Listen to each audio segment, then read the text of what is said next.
આજે આપણે કાચી કેરી અને ડુંગળીનું કચુંબર બનાવીએ.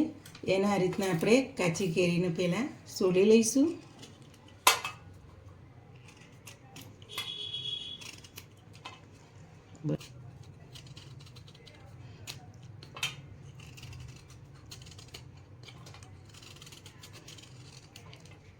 તમે રાજાપુરી પણ લઈ શકો. આવી આ તોતા કેરી આવશે ને એ પણ આપણે લઈ શકીએ. ખાટી થોડી ઓછી હોય આમાં.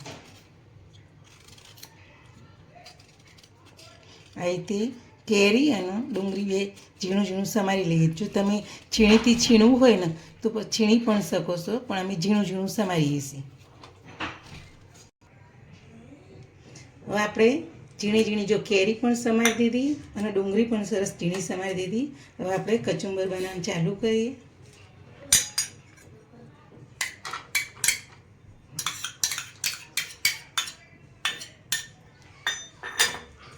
કેરી નાખી, હવે ડુંગળી નાખી દઈશું. કેરી કરતાં આપણે ડુંગળીનો ભાગ થોડો વધારે રાખવાનો.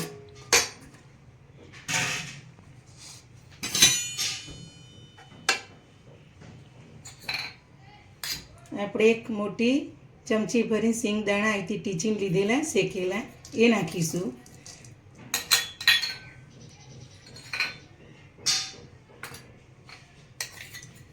શેકેલું જીરું આપણે દરેલું લીધું એ નાખીશું.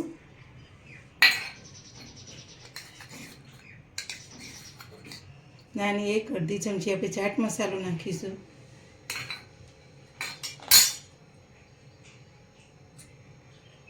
અડધી નાની ચમચી લાલ મરચું નાખીશું.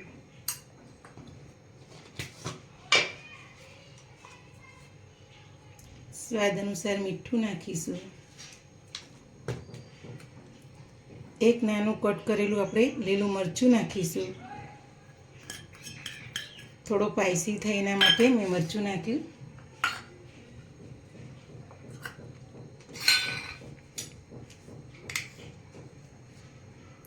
એક ચમચી દરેલી ખાંડ નાખીશું. કોથમીર આપણે ઝીણી કટ કરી અને ધોઈ લીધી એ નાખીશું. હવે આપણે બધું મિક્સ કરી દઈશું.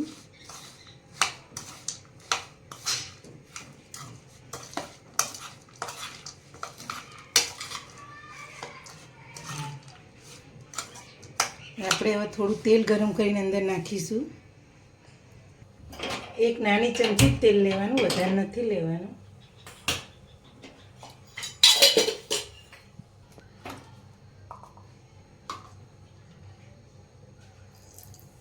હવે આપણે ગેસને બંધ કરી દઈશું અને ચપટી હિંગ નાખીશું.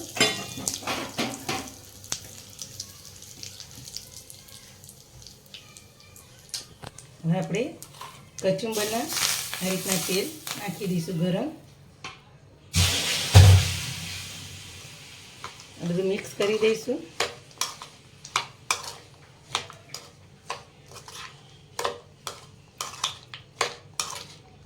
કેરી ડુંગળીનું કચુંબર સરસ આ રીતના તૈયાર થાય. સ્વાદમાં પણ સરસ લાગે. જો આપણે હવે પ્લેટમાં કાઢી લઈશું. જો સરસ સ્પાઈસી તૈયાર થઈ ગયું. જો આ રીતના બધું બરાબર મિક્સ કરી બધો મસાલો સરસ અંદર ભરી જાય પછી આપણે પ્લેટમાં કાઢી લઈશું.